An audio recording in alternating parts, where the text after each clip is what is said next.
আসসালামু আলাইকুম। আজ কোর্টে ১৭ নম্বর এজলাসে এক অভিনব কেস উঠেছে। এক ভদ্রমহিলা জীবনের মধ্যাহ্ন পেরিয়ে এসে স্বামীর কাছ থেকে আলাদা হতে চান নিঃশর্তে। কিন্তু স্বামী তাকে কিছুতেই ছাড়তে চান না। বিষয়টা এরকম। চাকুরিরত স্ত্রী, বয়স প্রায় ৫০-এর কাছে।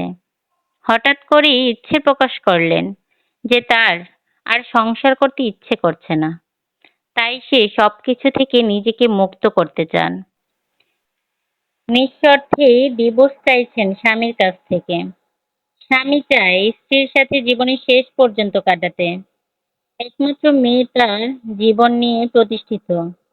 তাই জীবনের শেষ সময়টা তার স্ত্রীর সাথে একান্তে ও আনন্দে কাটিয়ে দিতে চান। কোর্টের চত্বরে বিশাল কৌতূহল। বিচারক কার পক্ষে রায় দিবে? তার দলিল কতটা পোক্ত জেতার জন্য? শঙ্খনীলার অনুপমা জীবনের ২৫ বছর কাটিয়ে দিয়েছে একসাথে। একমাত্র কন্যা সন্তানকে নিয়ে গড়ে ওঠা তাদের সংসারে কেউ কখনো অশান্তি দেখেনি। বাইরে থেকে সবাই জানতো এরা সবাই সুখী।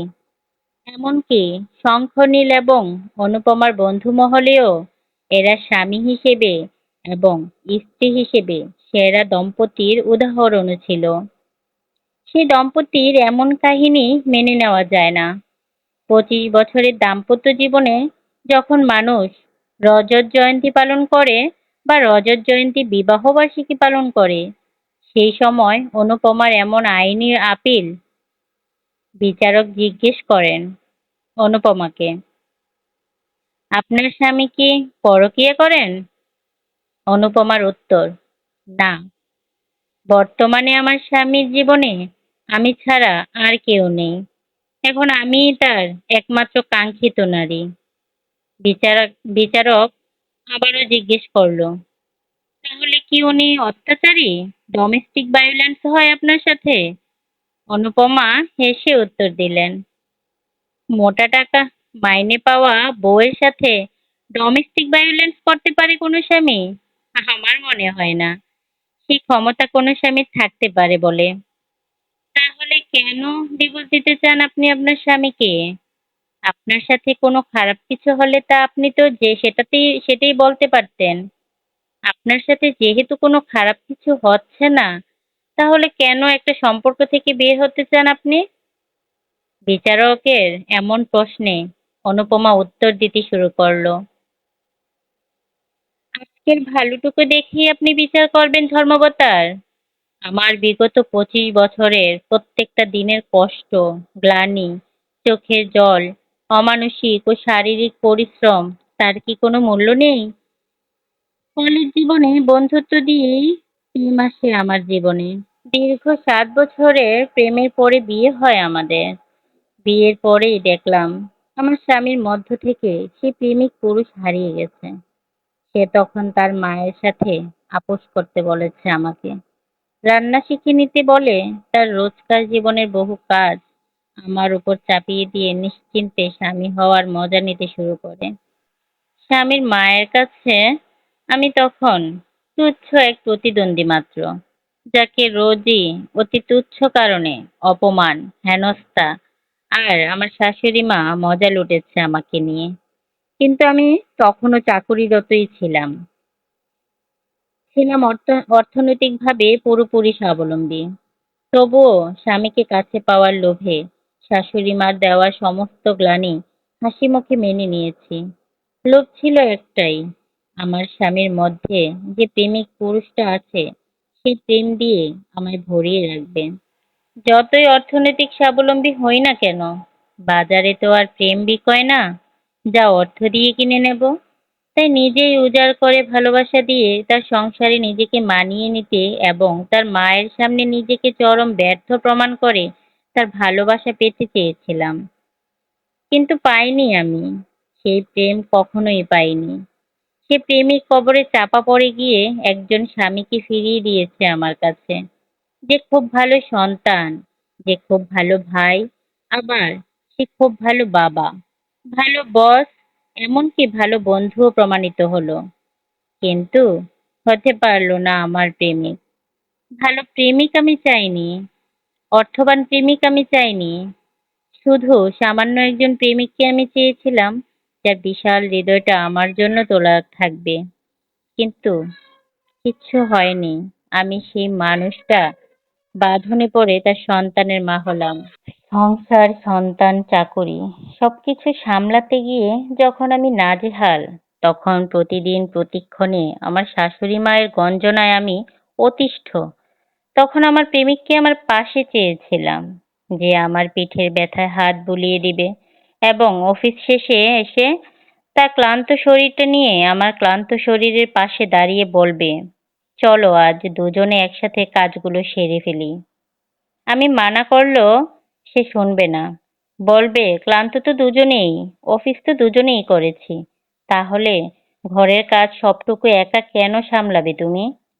আমি চেয়েছিলাম সেই পুরুষকে, যে তার মায়ের গঞ্জনার সামনে দাঁড়িয়ে বলবে, এর চেয়ে বেশি কিছু করতে পারবে না আমার অনুপমা। তুমি ওকে অপমান করো না, ভুলে যেও না, অনুপমা শুধু আমার স্ত্রী না, সে আমার ভালোবাসা। সে কথাগুলো বলেনি ধর্মাবতার। সে আমার হয়ে একটি কথাও খরচ করেনি। বরং বাচ্চা হওয়ার পরে যখন আমার শরীরে ব্যান্ডেজ, স্ট্রেটের দাগ, পেটটা মোটা, রাতের পর রাত না ঘুমিয়ে চোখের নিচে কালো দাগ পড়ে গেল, তখন সেই কুঁচকানো চেহারাটাকে সে অবজ্ঞা করতে শুরু করে। তখন তার কাছে উজ্জ্বল রং মাখা অফিস কলিগকেই ভালো লাগে। অফিসের পরেও বাড়িতে ফিরে এসে তার সাথে চলতো ফোনে কথাবার্তা। আমি সবকিছু দেখেও চুপ ছিলাম। বহুবার আমার স্বামীর কাছে আকুতি মিনতি করে বলেছিলাম, আমি তোমার প্রেমিকা হতে চাই। কিন্তু আমার স্বামী তখন অন্য মহিলার মধ্যে প্রেমিকা খুঁজতে ব্যস্ত। আমি তবুও যাইনি আমার স্বামীকে ছেড়ে। বুকের মধ্যে পাহাড় চাপা দিয়ে অপেক্ষায় থাকলাম, যদি আবার হারিয়ে যাওয়া প্রেমিকটাকে খুঁজে পাই কখনো, কোনোদিন, এই আশায়। মেয়েকে নিয়ে আমি তখনও আলাদা হতে পারতাম, কিন্তু আমি হইনি, কারণ চাইনি আমার সন্তান তার বাবার ভালোবাসা থেকে বঞ্চিত হোক। কিন্তু আমার স্বামী কি ভেবে দেখেছিলেন, তার প্রেম, তার ভালোবাসাকে যদি আমি অপমান, অবজ্ঞা করতাম, চলে যেতাম অন্য কোনো পুরুষের কাছে, তাহলে কেমন লাগতো তার? সে ভাবেনি ধর্মাবতার। কোনো দিন আমার জায়গায় তাকে বসিয়ে ভাবেনি আমার কষ্টটা কোথায়। বরং আমার কিঞ্চিত প্রতিবাদও তার পৌরুষতাকে নাড়িয়ে দিতে পারেনি। আমার সিঁথিতে তার করুণার এক চিলতে সিঁদুর দিয়েছে বলে সে বহুবার অতি সহজে আমাকে বলতে পেরেছে, বউ, বউর মতোই থাকবে। হে ধর্মাবতার! বউ, বউ হয়েই বেঁচে আছি, প্রেমিকা হতে পারিনি। একমাত্র মেয়ের যাবতীয় দায়িত্ব বয়ে চলেছি নিঃশব্দে। যতই কষ্ট হোক না কেন আমার, মুখ ফুটে বলতে পারিনি। কারণ আমি জানতাম আমার সকল প্রশ্নের একটাই উত্তর আসবে, আমি পারবো না। আমার স্বামী আমায় সেরা বউয়ের শিরোপা দিয়েছে বন্ধু মহলে। গর্ব করে বুক ফুলিয়ে বলেছেন, আমার বউয়ের সাথে কখনো আমার ঝগড়া হয় না। আমার বউ ভীষণ অ্যাডজাস্টিভ। আমার বউ আমার ব্যক্তিগত জীবনে নাক গলায় না কোনোদিন।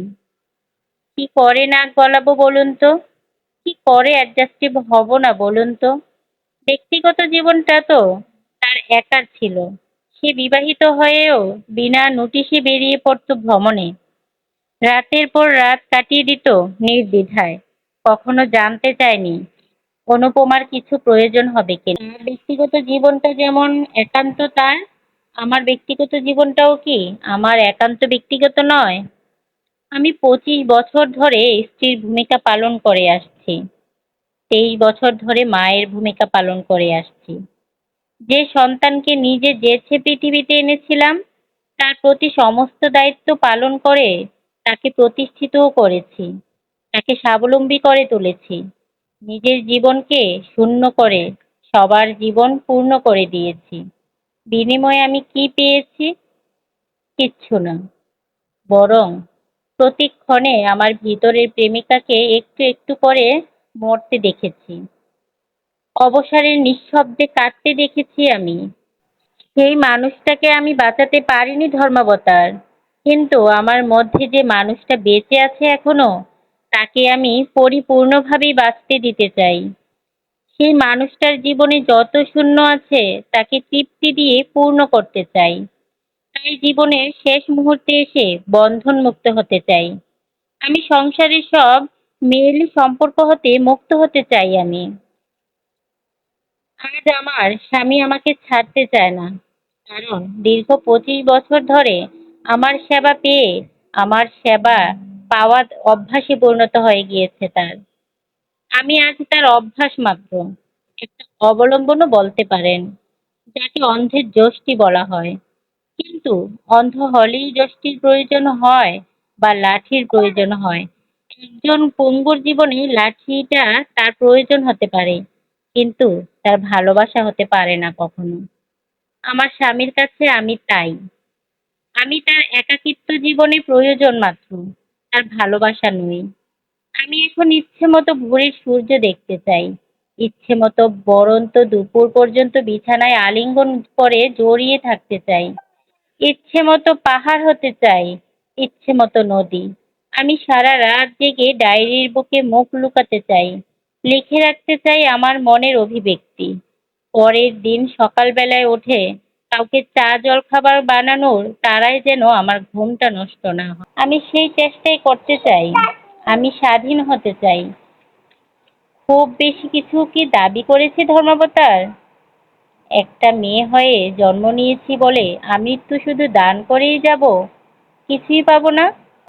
পুরুষরাই জীবন উপভোগ করে যাবে, আমরা কেন পারবো না? নারী হয়েছি বলে, নারী হয়েছি তাতে কি? আমারও আছে পুরুষের মতো জীবনকে উপভোগ করার অধিকার। মুক্ত হয়ে মুক্ত বিহঙ্গের মতো জীবনের শেষ কটা দিন নিজের মতো করে বাঁচতে চাই। জীবনের সব ব্যর্থতাকে আনন্দতার পরিতৃপ্তি দিয়ে পূরণ করতে চাই। তাই জীবনের সব পিছুটান থেকে মুক্ত করতে চাই আমি। অনুপমার বক্তব্যে আদালতের এজলাস নিঃশব্দতায় ভরে গেল। সত্যি কি অনুপমা বেশি কিছু দাবি করেছে? সত্যি কি এই দাবিগুলো অনুপমার একার? এই দাবি কি পৃথিবীর সব অনুপমার নয়? পৃথিবীর সব অনুপমাই কি স্বামীর মধ্যে একজন প্রেমিক পুরুষ খুঁজতে খুঁজতে ফুরিয়ে যায় না? উত্তর জানা নেই কারো। বিচারকও স্তব্ধ। জীবনের আদালতে বিচার করা শুধু কঠিনই নয়, সে বিচার যে বড় বেদনাদায়কও। বিচারক কার পক্ষে রায় দেওয়া উচিত সেটাই বুঝতে পারছে না। বিচারক এবার জনগণের কাছে জানতে চাইল, সে কার পক্ষে রায় দেবে।